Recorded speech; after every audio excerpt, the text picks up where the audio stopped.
Now, Central Oregon's local alert weather with Chief Meteorologist Bob Shaw.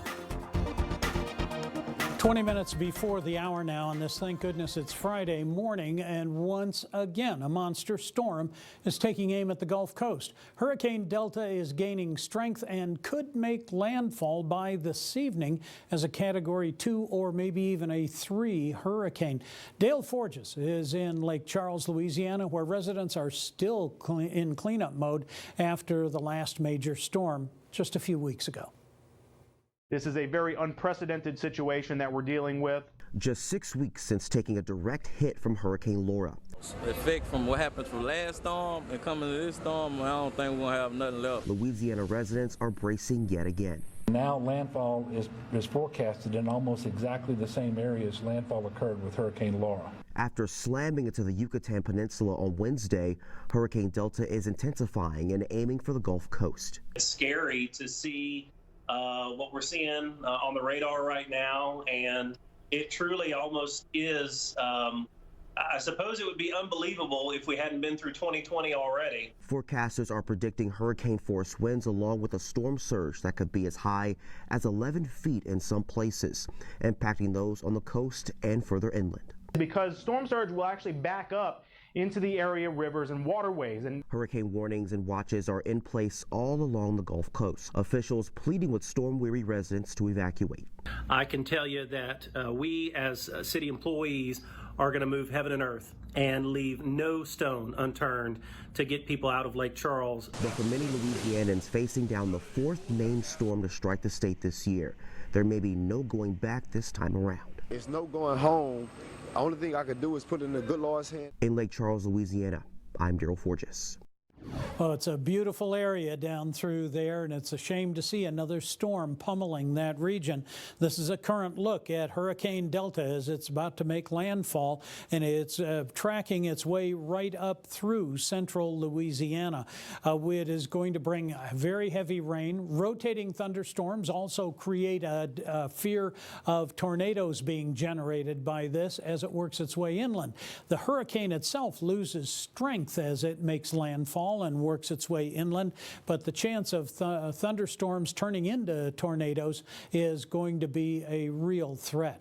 Well, let's take a look at where we are headed here this morning, and we're anticipating our air quality to improve a bit over the next 24 hours. Right now, it's a little less than desirable. Moderate area in the yellow, and the orange is unhealthy for sensitive groups. So we have quite the mix here in Central Oregon.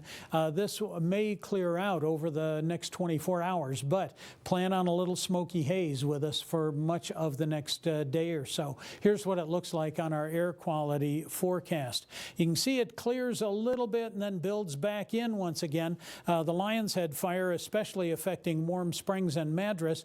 By the time we get through Saturday, we're actually anticipating this clearing up nicely. We'll have some higher wind, colder temperatures, and a lot of rain that'll help wash some of this out of the atmosphere. So for this morning, just be aware that you have some smoke out there. This is Highway 20 in Sisters. Under clear skies, we're nice and dry, but this is going to change between this morning and tomorrow morning. The rest of the western U.S., not too bad. Here in the Pacific Northwest, we are indeed looking at high pressure weakening and allowing some storm activity in, already getting some storms in the Puget Sound area. That is going to increase as we get through our day. Yesterday, 79 at Roberts Field, 77 at the Bend Airport.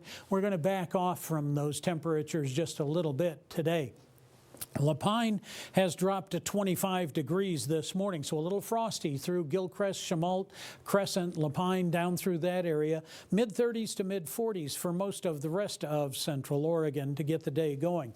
Not a lot of wind this morning. You're going to see all of this shift and become a little more westerly and southwesterly as we get through the day, 5 to 10 miles an hour. It's over the weekend that we're really anticipating some ramped up wind velocities.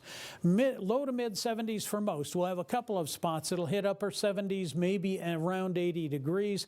Overnight lows tonight, not quite as cold. We won't see that front make its way in overnight. However, we will build in a chance, about a 40% chance of some rain showers by tomorrow morning, and then all day Saturday, just wind-driven rain all day. Well, conditions by way of pollen, not bad. We're all at the end of the growing season, so it's real easy there.